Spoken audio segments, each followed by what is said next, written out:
on va lancer une nouvelle initiative et je vais personnellement mettre $1 million et je vais demander à des philanthropes d'aider pour garantir des découvertes auprès des banques. C'est-à-dire, nous allons demander à cette population d'indépendants qui auraient d'énormes problèmes de trésorerie et leur garantir auprès de la banque un minus à la banque pour 1 mois, 2 mois, 3 mois, permettant de subvenir à leurs besoins dans les semaines qui viennent.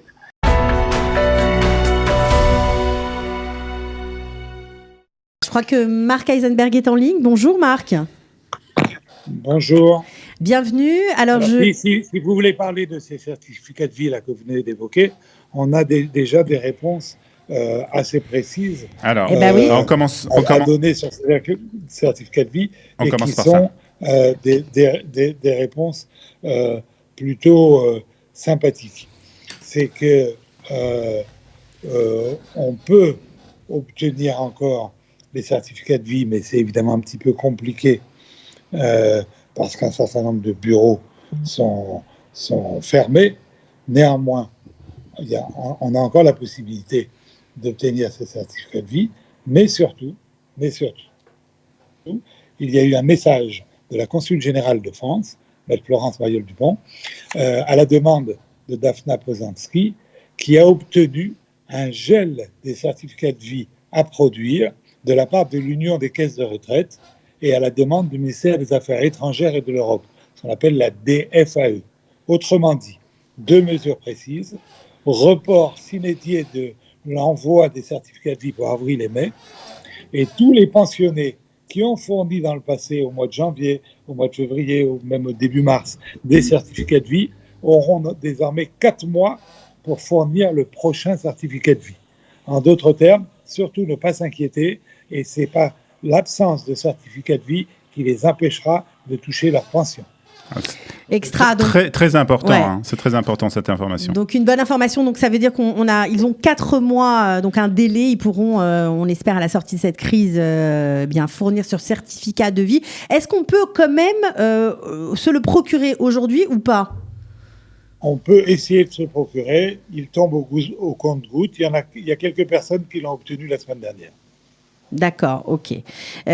Ok, bon, ça c'était quand même bon à savoir. Alors, on voudrait, puisque vous êtes en ligne, on sait que vous êtes un féru d'actualité, on voudrait revenir un peu sur les symptômes de cette maladie, de ce virus. Comment, parce qu'il y a beaucoup de fake news qui continuent, bien sûr, d'inonder la toile. On voudrait savoir quels sont les symptômes et plus particulièrement quelles sont encore les personnes à risque. Alors, évidemment, je ne suis pas médecin, non, évidemment, mais je relaye des informations françaises, américaines et israéliennes. Donc, rappelons les symptômes classiques: mal de gorge, la toux, la fièvre, une fièvre souvent limitée à autour de 38 degrés, l'écoulement nasal, on est enrhumé, le nez qui coule, et, dans les cas les plus graves, des difficultés respiratoires. Ça, ce sont les symptômes classiques. Et quand on est vraiment malade, avec une pathologie avant et grave, il paraît, c'est des témoignages, que ça devient extrêmement violent. On a également des courbatures, ça fait aussi partie des symptômes, qui obligent à se tordre de douleur. Donc quand on a des symptômes de manière limitée, mais plusieurs symptômes, on doit appeler Magen David Adom pour savoir ce qu'il faut faire. Lorsqu'on a un seul de ces symptômes, on ne s'affole pas. Vraisemblablement, on n'est pas atteint, ou on est atteint de asymptotique, c'est-à-dire on n'est pas en danger. On a parlé, Marc, aussi d'une perte de goût. Qu'est-ce qu'il en est ? Et d'odorat. On ne sait pas si ce sont des conséquences du corona ou si réellement ça peut être considéré comme des symptômes. Il faut attendre un petit peu, les scientifiques n'ont pas encore tranché la question. Donc c'est uniquement perte d'odorat ? Un seul symptôme ne suffit pas pour être une population à risque. Maintenant, les facteurs à risque. Il y a 2 idées reçues qu'il faut enlever. La première idée reçue, c'est que cette épidémie ne toucherait que les plus de 65 ans. C'est malheureusement inexact. L'âge est évidemment un facteur de risque aggravant, mais ça n'est qu'un facteur parmi d'autres. Et donc, on a constaté dans une étude qui a été faite sur 2500 patients aux États-Unis et qui corrobore des études qui ont été faites en France, que la moitié des gens qui étaient hospitalisés avaient moins de 50 ans. Pourquoi ? Parce que quels sont les facteurs à risque ? C'est principalement les maladies cardiovasculaires, le diabète aigu, une forte hypertension, des maladies respiratoires chroniques et le cancer. Ça, ce sont 5 facteurs de risque en plus de l'âge. L'asthme chez les jeunes, je le précise, non, ce n'est pas un facteur aggravant. Dans ces populations-là, le risque est beaucoup plus grave, quel que soit l'âge. Donc, si vous avez malheureusement un fort diabète, et que vous n'avez que 40 ans, vous faites partie d'une population à risque et il faut redoubler d'attention, ne sortir sous aucun prétexte, multiplier les gestes barrières, comme on ne fait que le répéter, restez chez vous. Ça, c'est le facteur négatif, c'est l'analyse négative. Tout le monde peut être touché si on a ces risques. Si on est jeune et donc on n'est pas porteur de diabète, d'hypertension, de maladie respiratoire forte chronique ou de maladie cardiovasculaire ou de cancer, on est moins en danger. Néanmoins, ce qui s'est passé et qui explique pourquoi la moitié aux États-Unis ou en France des patients ont moins de 65 ans, c'est que cette population jeune s'est crue non possiblement atteinte. Elle s'est crue dès le début de la pandémie hors de danger. Elle a continué à vivre de façon habituelle. Elle s'est beaucoup plus déplacée que les personnes âgées. Elle a eu beaucoup plus de contacts que les personnes âgées. Ce ne sont pas les personnes de 85 ans ou 90 ans qui sortent faire un jogging et qui parfois, malheureusement, sont trop proches les uns des autres. Donc cette population a un comportement qui la rend plus à risque que d'autres populations. Donc voilà ce qu'il faut dire. Il faut faire attention lorsqu'on a ces risques-là. Ça touche tout le monde. Lorsqu'on a ces facteurs de risque. Tout le monde doit faire attention. Maintenant, dans les nouvelles positives, parce qu'il y en a tous les jours, donc je répète, l'asthme et l'asthme des parents ou des enfants, si ce n'est pas un asthme violent, n'est pas un facteur aggravant. Et puis, il faut quand même parler de ce miracle qui fait que les enfants, même s'ils sont malheureusement des contamineurs en puissance et qu'il faut absolument éviter les contacts avec les grands-parents, les enfants sont extrêmement peu touchés par le corona et les nourrissons non plus.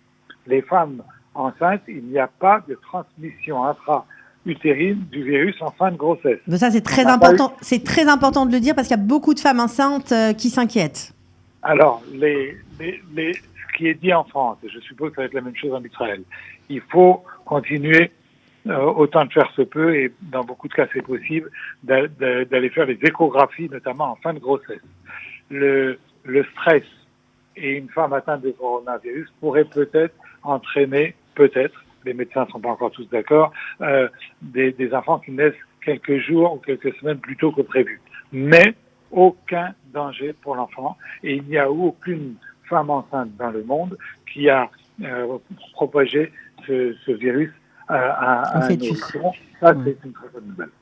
Ah ben c'est une très bonne nouvelle, c'est clair.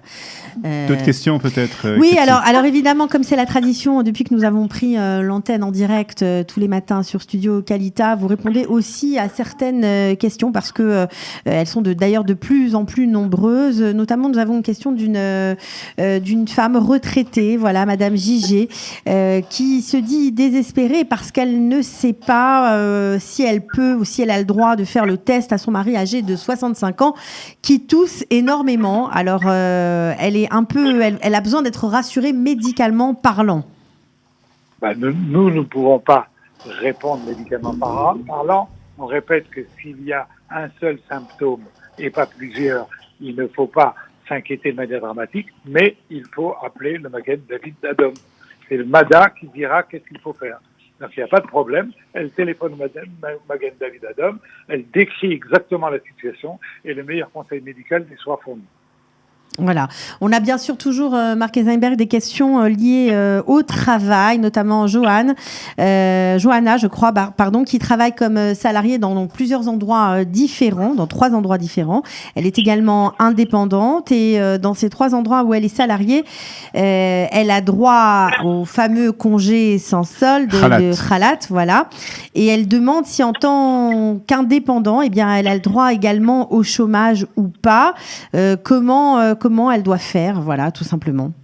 Il faut qu'elle décrive précisément sa situation.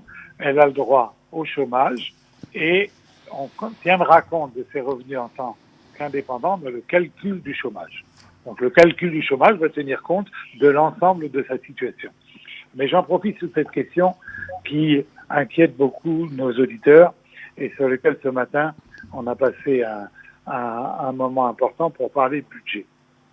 Il y a la question de mes revenus à moyen et long terme. Si la société israélienne dans son ensemble respecte les règles de confinement, dans quelques semaines, l'essentiel de la crise sera passé et la société économique se remettra au travail. Et un certain nombre de situations qui paraissent aujourd'hui dramatiques vont s'arranger. Et on parle, vous l'avez dit, des 500 000 chômeurs. Une partie de ces chômeurs, ce n'est que du chômage technique. Dès que l'économie va redémarrer, ils récupéreront leur travail. À côté de ça, il y a des problèmes dans les familles de trésorerie, notamment pour les gens qui sont indépendants et qui donc n'ont pas le droit facilement au chômage. Qu'est-ce que ça veut dire, des problèmes de trésorerie?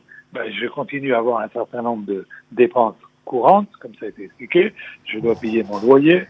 Je dois évidemment payer la nourriture. C'est devenu un des postes les plus importants dans la vie des ménages. Et je n'ai plus de rentrée. De 2 choses l'une. Donc, je perds de l'argent chaque mois. Ou bien, j'ai quelques économies et c'est maintenant qu'il faut les utiliser. Et ça n'est qu'une question de temps. La situation va aller beaucoup mieux dans quelques semaines. Ou bien, j'avais déjà un problème de trésorerie énorme. Alors, j'explique et j'ai un appel ce matin. Ceux qui ont un énorme problème de trésorerie, du fait de cette absence de rentrée et de sorties plus importantes que leurs avoirs aujourd'hui en banque, et qui donc ne vont pas pouvoir payer leurs factures. Je vous rappelle qu'une partie des factures, des charges sociales, etc. sont repoussées. Mais il y a des factures qu'il faut quand même néanmoins payer maintenant. On va lancer une nouvelle initiative et je vais personnellement mettre $1 million et je vais demander à des philanthropes d'aider pour garantir des découverts auprès des banques. C'est-à-dire, nous allons demander à cette population d'indépendants qui auraient d'énormes problèmes de trésorerie.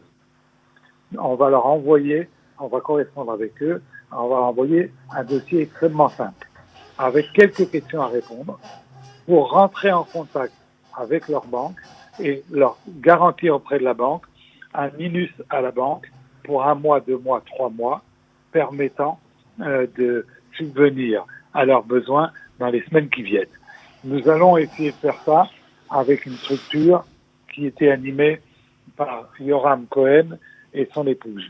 Yoram Cohen est un philanthrope et il s'est occupé pendant des années des actions philanthropiques en Israël, des patries d'Araï, et il mène des projets très importants.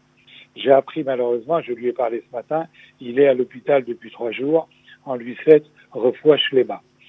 Yoram Cohen, francophone, a mis en place un dispositif de microcrédit pour aider les jeunes entrepreneurs. Ça, c'était avant la crise.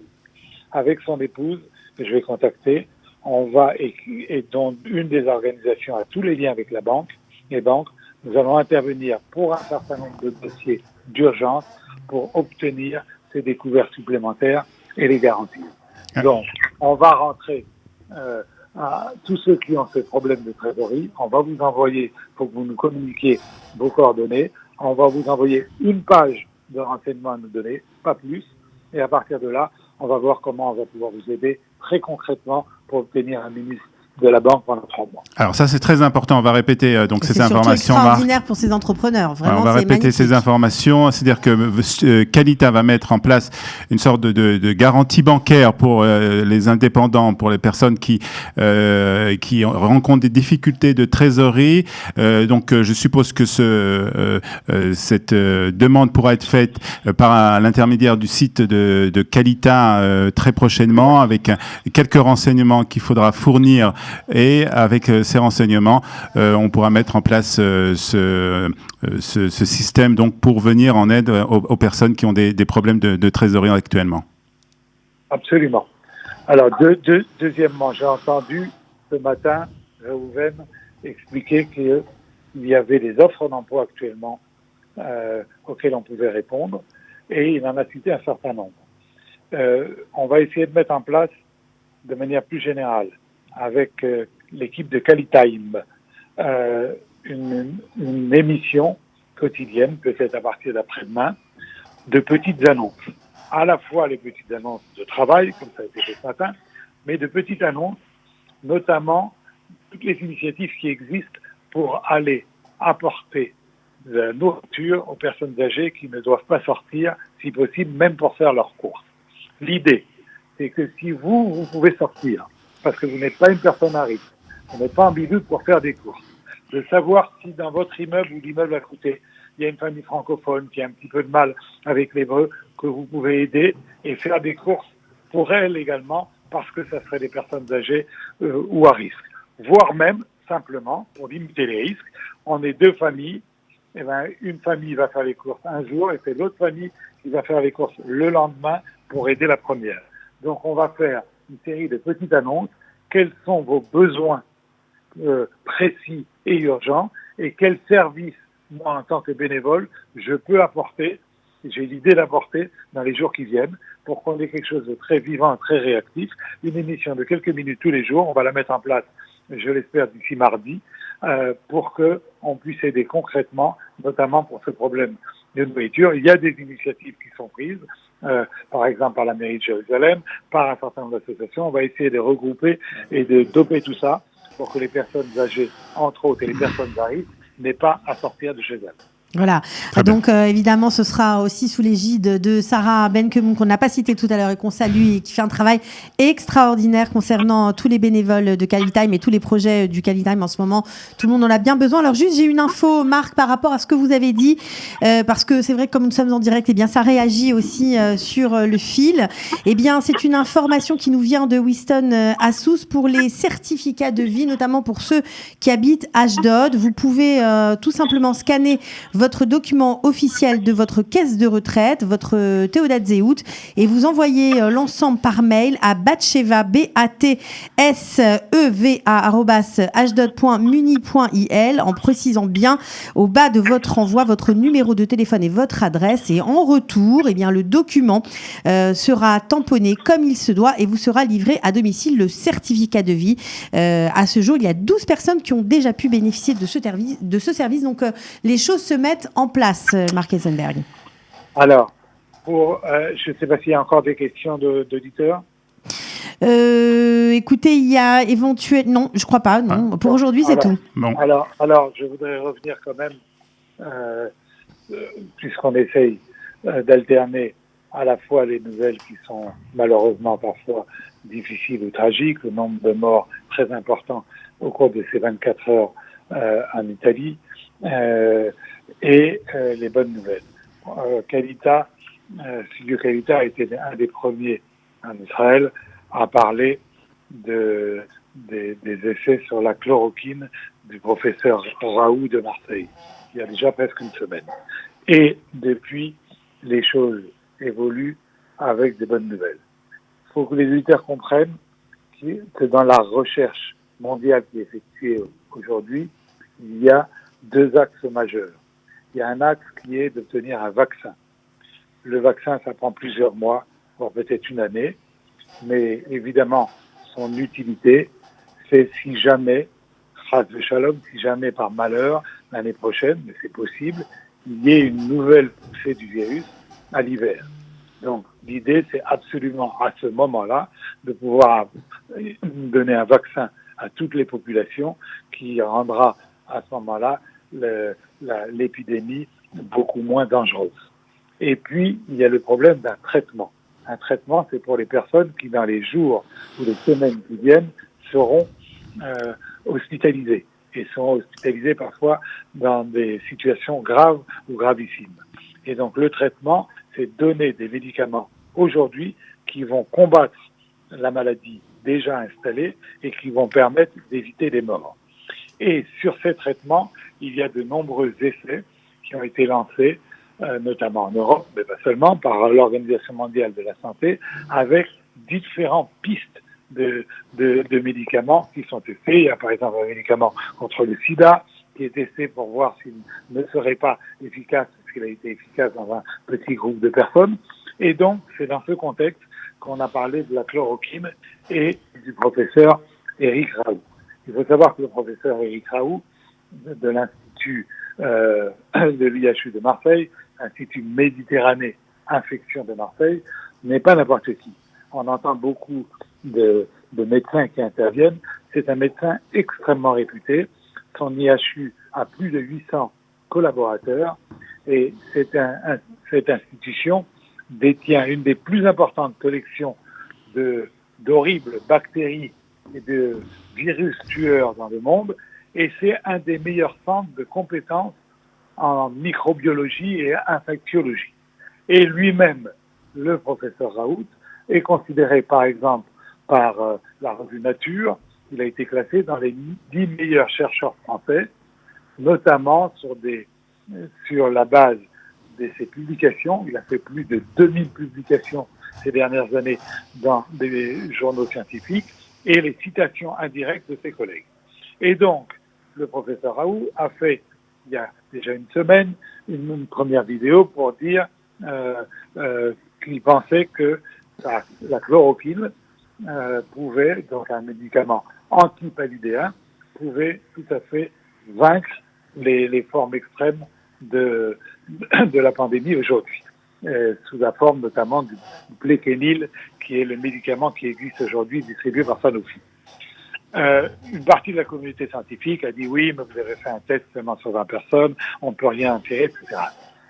Une nouvelle étude sur 40 cas a été faite aux États-Unis, où a été associé le Pléquenil à un antibiotique antiviral. Et sur cette étude de 40 cas, pratiquement, on aurait eu 100% de traitement positif. 100%. Alors encore une fois, il ne faut pas donner de faux espoirs, mais cette piste-là prend de plus en plus d'épaisseur. Le président Trump aux États-Unis en a parlé il y a 3-4 jours en disant c'est formidable, grâce à la chloroquine, on va pouvoir vaincre le virus. C'est une lueur d'espoir. Ce matin est apparue cette nouvelle étude sur 40 cas, qui maintenant va être menée sur des centaines de cas en Europe. C'est peut-être une piste extrêmement prometteuse pour éradiquer le virus, même si on n'est sûr de rien, mais c'est une piste de traitement pas parmi les autres. C'est le professeur Didier Raoult de l'IHU de Marseille, et vous pouvez taper sur Internet pour rechercher, si ça vous intéresse, plus de détails que vous trouverez assez facilement. Donc il y a des traitements qui vont peut-être sortir, et là on ne parle pas d'1 an, on ne parle pas de 6 mois, on parle de quelques semaines. Voilà, donc des informations très importantes, aussi beaucoup d'espoir quand même, malgré ces informations un peu difficiles de cette début de matinée, que ce soit avec Daniel ou dans ces 2 heures de direct, avec donc tout d'abord les opérations qui vont être menées et qui commencent déjà à être menées par Qualita, que ce soit pour ceux qui sont en difficulté financière ou que ce soit pour les personnes âgées qui ont du mal à avoir les provisions, avoir la nourriture, etc. Donc là aussi, tout un système qui est mis en place, et puis aussi, Marc, ces nouvelles concernant ce traitement qui a été donc découvert par ce professeur marseillais, et qui va peut-être, on l'espère, permettre en tout cas de donner encore de l'espoir à ceux qui sont malades. Absolument. Donc j'invite tous ceux qui ont des problèmes, tous les indépendants qui ont des problèmes de trésorerie graves, de prendre contact avec nous à travers, soit par téléphone ou des emails, à travers notre site, prendre contact avec nous pour qu'on mette en place cette aide. J'invite des philanthropes qui voudraient mettre des fonds. Il ne s'agit pas de dons, il s'agit simplement de mettre des fonds qui vont permettre de garantir les découvertes. Et j'invite également tous ceux qui à la maison ont la possibilité de donner un coup de main, notamment pour les courses à domicile, même pour autre chose, de se manifester auprès de nous, qu'on puisse centraliser toutes les bonnes volontés auprès de nous, auprès de Qualitime, et on va mettre en place cette petite émission d'annonces, de petites annonces, que ce soit d'emploi, d'aide à apporter, ou de gens qui ont des demandes précises. On va essayer de s'entraider comme on le fait depuis le début de cette crise. Merci à tous les Merci beaucoup, Marc Eisenberg.